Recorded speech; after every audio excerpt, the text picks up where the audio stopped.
On est en pleine saison baleine, avec des baleines de partout, ça c'est trop chouette.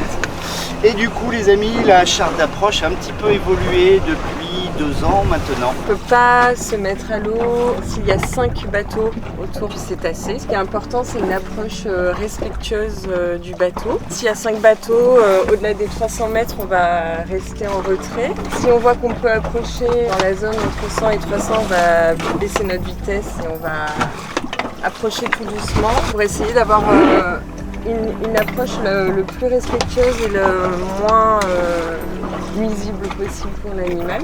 Tout ce qui est éclaboussure, tout ce qui est splash, pour les cétacés, c'est synonyme d'agression. C'est à nous justement de faire passer ce message-là dans l'eau, à travers notre comportement sur les approches de bateaux, de leur donner un maximum de douceur, d'amour, et ça passe par un grand respect justement, de ne pas faire de bruit. Dès la mise à l'eau, il faut qu'on soit le plus discret possible.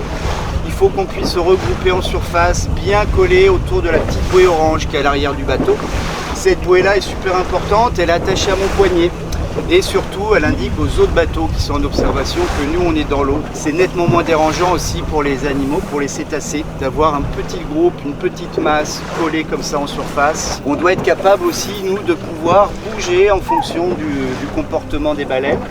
On va toujours les observer en parallèle dans leur champ de vision, jamais par l'arrière, donc on va se positionner. Si la baleine se tourne et qu'on commence à voir la caudale face à nous, on ne va pas rester derrière la caudale, on va repalmer doucement, discrètement pour se replacer toujours parallèle et dans le champ de vision de la baleine. Le pilote sécu, son rôle c'est vraiment de faire en sorte que le bateau fasse le moins de bruit possible et ne gêne en moins possible la trajectoire de l'animal qu'on essaye d'observer.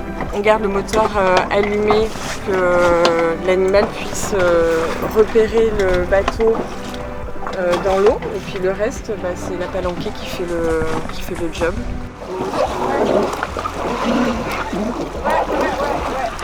Allez, on rentre dans la bouée.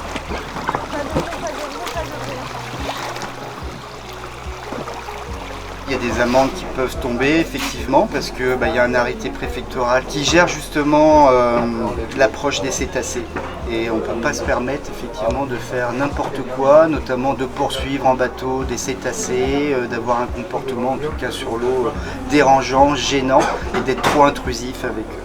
La philosophie qu'on prône, c'est que on pense que chacun est responsable de la planète et que la meilleure façon de limiter notre impact sur les animaux, c'est de limiter notre activité.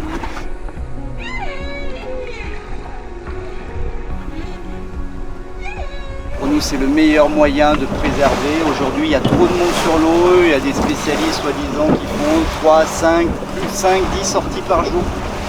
Et du coup, même les périodes de quiétude, c'est pas vraiment des périodes de quiétude. On a des bateaux qui sont de 8h du matin à 18h sur les bateaux. Et nous, on trouve que c'est le meilleur moyen d'être en conscience et de se dire, une sortie c'est bien, on leur laisse le temps justement de pouvoir être tranquille et d'avoir ces temps de repos.